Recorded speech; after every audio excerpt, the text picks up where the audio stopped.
Hi geeks, it is Tuesday, July 22nd, and I have a lot to talk about today. If I was a flower growing wild and free, all I'd want is you to be my sweet honeybee. And if I was a tree growing tall and green, all I'd want is you to shade me and be my leaves. Gideon already talked a lot about The Dark Knight yesterday, so I'm not going to talk as much about that, but to highlight a few things, Heath Ledger was phenomenal. He was the best Joker I could have ever imagined. He managed to make him just, even though there was no background story or anything, he managed to make the Joker steal the movie completely. By the end of the movie, it kind of felt like I had just watched the Joker movie instead of really that much about Batman. There wasn't a whole lot of Bruce Wayne character development, but the Joker was just pretty much everywhere. Rachel Dawes, I can't say anything without spoiling it, but let's just say that I'm happy now. And Two-Face was amazing. The way that they developed the character more than I have ever really seen any other medium of Batman develop it. They gave him a lot more depth than you usually see and a lot more layers to his personality. I was really happy about that.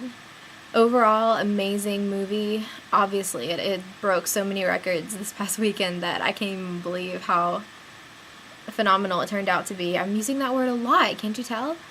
But also, I want to talk about Hellboy 2, which I went to go see on Sunday. I had never actually seen Hellboy until last week. I'd always really wanted to, but I never really got a chance to or really thought about it when I was in a position where I could see it. But I watched it, and then I decided that I had to go see the second one.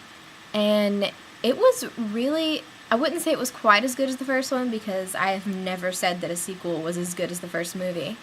But it was still really good. They did a lot of things that I wasn't quite expecting. But if you're a fan of the first one, or of that kind of genre, it's sort of a fantasy, there's a bug on my computer, it's sort of a fantasy sci-fi kind of genre. It's really different. Sorry. But if you're a fan of that, definitely go see the movie. You will probably like it. It's got, oh my gosh, I'm going to kill. Bye-bye, little bug. Anyway, I like a lot of the movies that I end up being a really big fan of to have, adventure and still to be funny and have drama and just about everything in it. And Hellboy, just like the first one, manages to encompass pretty much all of these things, which so did The Dark Knight, actually. I can think of many, many times when we were all laughing in the theater. Of course, I also have a really weird sense of humor, so I probably laughed at more things than a lot of people did. But as far as The Dark Knight, I'm going to go more into that next week because I really don't want to try and spoil anybody or have people get really mad at us for talking about stuff that they didn't want to know about before they saw it. And even though obviously most of the world has probably seen this movie by now, I still don't want to take any chances. One of these days, I'm going to do a Two Awesome Geeks blooper reel because I've had so many this episode that it is not even funny. Gideon, you didn't ask me a question, but I'm going to be nice and not institute a punishment for it because I don't want to, because you were too busy talking about The Dark Knight that you probably just didn't think about it. So I'm going to ask you a question that's actually kind of related to The Dark Knight. If you could be any Batman superhero, which one do you think that you would be psychotic enough to be? I will see you guys on Thursday.